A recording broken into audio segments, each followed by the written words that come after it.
panel is on the age of innovation, harnessing technology.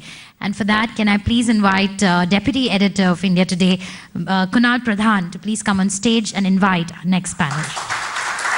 Please welcome my very, very distinguished panelists, Mr. Kiran Karnik, Mr. Sai Chandrasekhar, Lavit Somarajan, Mr. Deepak Mehrotra, please join us, Dr. Anand Sali.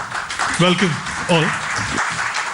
One of the critical things as we move forward in this country is to move into a new space. You call it invention, you call it R&D, those are high-end parts of innovation. Innovation is not necessarily R&D, it's not necessarily invention. Often it's just something which is looked at and used in a different way. I'm sure each of you can think of your own examples of something very innovative. Thank you. We took exactly this fan and did this whole exercise in a school. But the approach we took is rather you disassemble, learn the whole thing, why every component is there, what does it do, put it together, and then have a discussion around, now that you know how a fan works, now that you know what components are there, what is the role of each component, if you were to design this, what changes would you make in the fan? And then there was this 7th standard kid who got up and said, I will have a hook which has a load-bearing capacity of 10 kgs to the fan. And then we are all wondering, hey, what has this got to do with the fan? Absolutely no clue. When we asked him, then he said, every day I read in the paper about somebody or the other committing suicide hanging to the fan.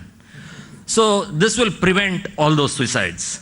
Now he's linking a social problem to this. I would say that is innovation. So that's the mindset that we need to create in all the kids. Thank you.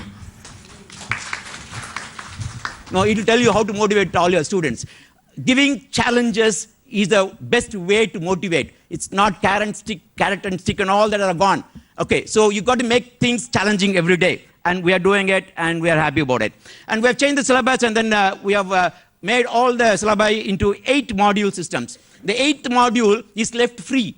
The syllabus, 8th module is free, it will say contemporary topic. And we want the teachers to bring one industry expert and ask the industry expert to deal with that module on the latest in the technology, what is being followed in the industry. Now that's why that's how the Industry Institute linkage is strengthened at VIT and the students love it, right? Now, instead of listening to the same face again and again, when an industry person comes in and he likes it and then value is added, that's another innovation what we have brought in.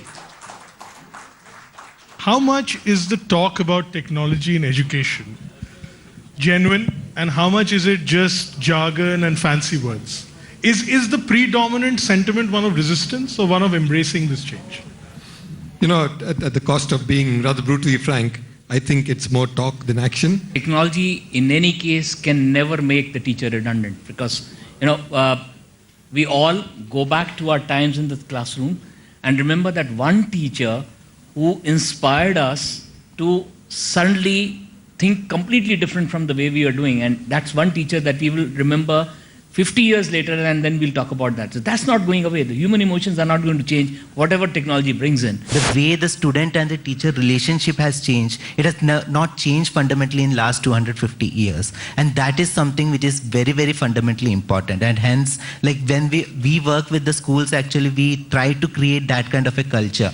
And it can start with a very fundamental thing that why don't you call the teachers as Bhaiya or Didi? Technology is only a tool. Now, unfortunately, I think we are getting overawed by technology and trying to look at it as an end rather than the means. And that's, if I were to play the devil's advocate, I would say that is the biggest concern. Don't get me wrong, technology is here to stay and we have to adopt it. There's absolutely no doubt in my mind about it. Now, I'll tell you, if somebody here talks about using Facebook for academics, people may laugh. But I want to tell you that for the last 2 years, I'm using Facebook as an academic tool for all my class students.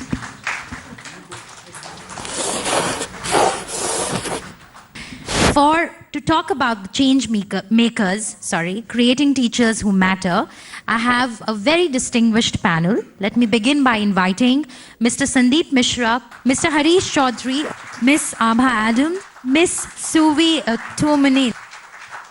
When I walk into a government school, I see a familiar sight. If there is a blackboard, the teacher has written word for word whatever there is in the textbook on the blackboard and has one phrase that she gives her children, utar lo.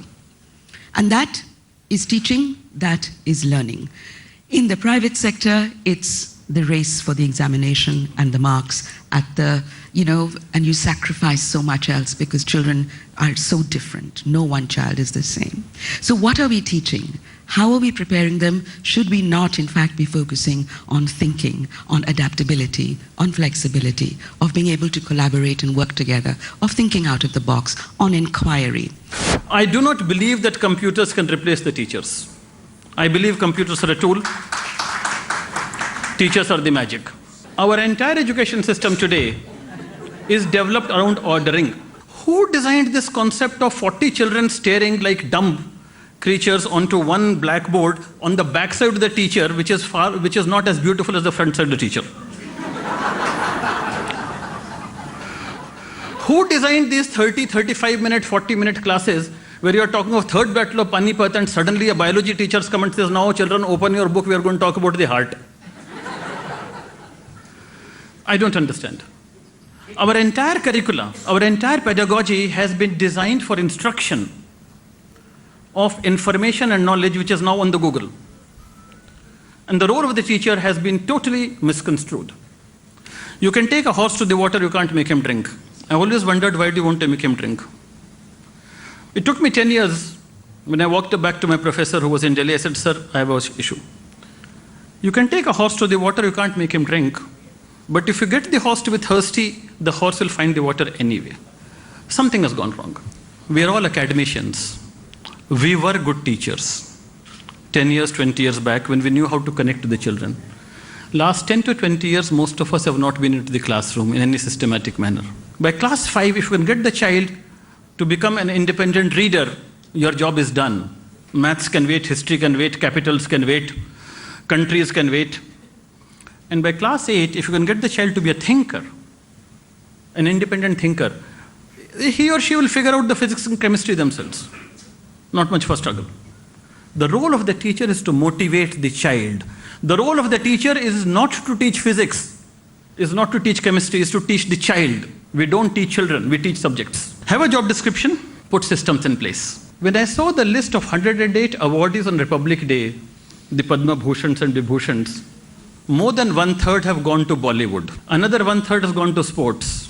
Can I see some teachers getting a Padma Bhushan, Padma Vibhushan? And can I develop their dignity and credibility? Thank you. Thank you very much, sir. Very quickly, if we could give two suggestions each for the national education policy that we'd like to document. Can I start with you? So, two component. One is definitely teachers should be given a chance to teach in their classroom. And second, they should be given a kind of chance to collaborate and learn and build on that. So, I mean, there is an urgent need to create a kind of social network of teachers where they themselves can improve and look at the resources available to improve their classroom. All right. Suvi, any suggestions for the Indian education system? Yes, so frankly, I'm not a big expert of Indian education system, but you need to have a good basic education of the teachers. I believe very strongly that it needs to be skill-based and not content-heavy, as it is at the moment, and looking towards the future, skilling students for the future. You asked for 2 recommendations on policy, I'll give only one, because the other one I'm reserving for you, Shweta. My recommendation to the Government of India is, and has been, can you please spend some of your energy on monitoring the government schools and let us be? Thank you very much. It's been a very insightful and a very, very engaging conversation.